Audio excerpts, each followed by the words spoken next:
자, 오늘 밤 브리핑 시간입니다. 노지민 기자 나와 있습니다. 어서 오십시오. 네, 안녕하세요. 예, 옆에서 계속 웃음을 참느라고. 네, 힘들었어요.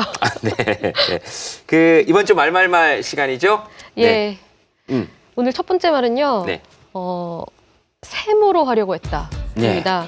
황교안 자유한국당 당대표 후보가 한 말인데요. 지난 19일 TV토론회에서 박근혜 전 대통령의 탄핵은 어쩔 수 없었나라는 질문에 OX 질문이었는데 X팻말을 들면서 탄핵이 타당한 것인지 동의할 수 없다고 했습니다. 이를 두고 비판의 목소리가 커지자 하루 만에 입장을 번복한 건데요. 일단 영상으로 보시죠. 네.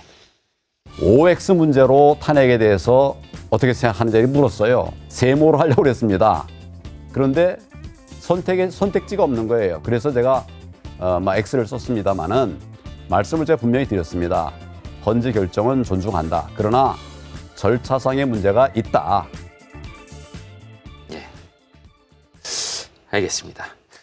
그러니까 이런 거죠. 만약에 세모팻말을 들면 이렇게 되는 겁니다. OX가 절차인데 세모를 들면 절차상의 문제가 있는 것이죠. 늘 원칙을 존중하는 분이시니까 어쨌든 세모가 고생이 많았습니다. 네. 알겠습니다. 두 번째 말 보겠습니다. 네, 두 번째 말은 진짜 아프시다. 이명박 전 대통령 최측근인 이재호 자유한국당 상임고문이 이 전 대통령의 보석 신청을 두고 한 말입니다. 최근 이 전 대통령 측은 기관지 확장증, 역류성 식도염, 당뇨, 탈모, 황반변성, 수면무호흡증 등을 비롯해서 9개 질환을 이유로요. 보석이 필요하다는 의견서를 법원에 제출했습니다. 특히 수면무호흡증은 돌연사 가능성이 높다면서 위중함을 전하기도 했는데요.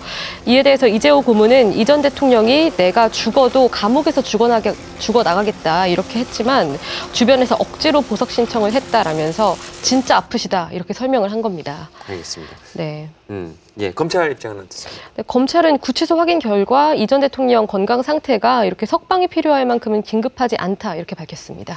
네, 죽어도 감옥에서 죽겠다는 주로 일제 항거하던 우리 독립투사들이 많이 하셨던 말씀이죠. 굉장히 또 가슴이 찡하기도 하고요. 그러나 누구도 아프면 안 되죠. 얼른 빨리 쾌유하셨으면 좋겠습니다. 자, 마지막 말 보겠습니다. 네, 닭 잡아서 백숙으로 먹었다입니다. 네. 엽기적인 갑질 폭행으로 사회적 물의를 일으킨 양진호 한국미래기술회장의 첫 공판에서 나온 발언입니다. 네. 양 회장은 기소된 9개 혐의 중에서 5개 혐의를 부인하면서요. 닭을 일본도로 내리치고 화살로 쐈지만 닭을 잡아서 백숙으로 먹었기 때문에 동물보호법 위반 혐의를 적용할 수 없다 이렇게 반박했습니다. 알겠습니다. 동물보호법 제10조 1항 2항에는 동물을 도살할 때 혐오감을 주거나 잔인한 방법으로 죽여서는 안 되며 고통을 최소화해야 한다고 명시하고 있고요. 예로부터 우리 조상들은 반드시 생명을 잡을 때 그 생명에 대한 예우를 잊지 않는 것이 제대로 된 사람의 도리다라고 이야기를 했었고요. 인디언은 사냥을 하면서도 사냥하기 전에 기도를 합니다. 그것이 한 생명이 다른 생명에 갖추는 도리죠. 이쯤 하겠습니다. 자, 다음 소식 보겠습니다. 네, 지난 2017년 신생아 4명이 연이어 사망한 이대 목동병원에서의 그 사건 기억하실 겁니다.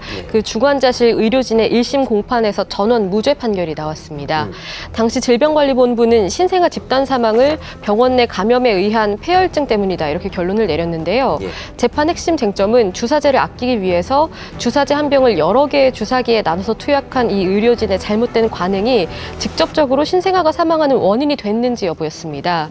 수사 과정에서 이렇게 소분 조금씩 나누어서 이렇게 약을 넣어둔 주사제를 최대 8시간까지 상온에 보관을 했다 이런 정황도 드러났죠. 1심 재판부는 이에 대해서 감염 위험성을 높인 의료진 관리 과실이 인정되지만 이 같은 과실이 신생아 사망의 직접적인 원인이라고 단정할 수는 없다. 이 이유로 무죄를 선고를 한 겁니다. 있습니다. 네, 또 균이 발견된 주사제가 다른 의료 폐기물과 섞여 있었고 문제가 된 주사제를 맞고도 폐혈증 증상이 나타나지 않은 신생아도 있었다. 이 점도 언급을 했습니다. 알겠습니다. 지금 알겠다고 얘기하지만 사실 잘 모르겠습니다. 네. 과실이 있다는 건지 없다는 건지. 근데 과실은 인정되나 밝힐 수는 없다. 그래서 무죄다. 뭐 이런 거 같은데요. 잘 못 알아듣겠네요. 그러니까 유가족들은 뭐라고 그러십니까? 네, 유가족분들은 아무래도 좀 내가 너무 능력이 없구나 이렇게 말씀을 하셔서요. 좀 안타까움을 자아냈습니다. 알겠습니다. 검찰은요? 네, 검찰은 항소하겠다고 밝혔습니다. 알겠습니다. 유가족분들이 화살을 자기에게 돌리지 않도록 잘 좀 규명이 돼야죠, 무조건. 네, 노지민 기자 고맙습니다. 고맙습니다. 네.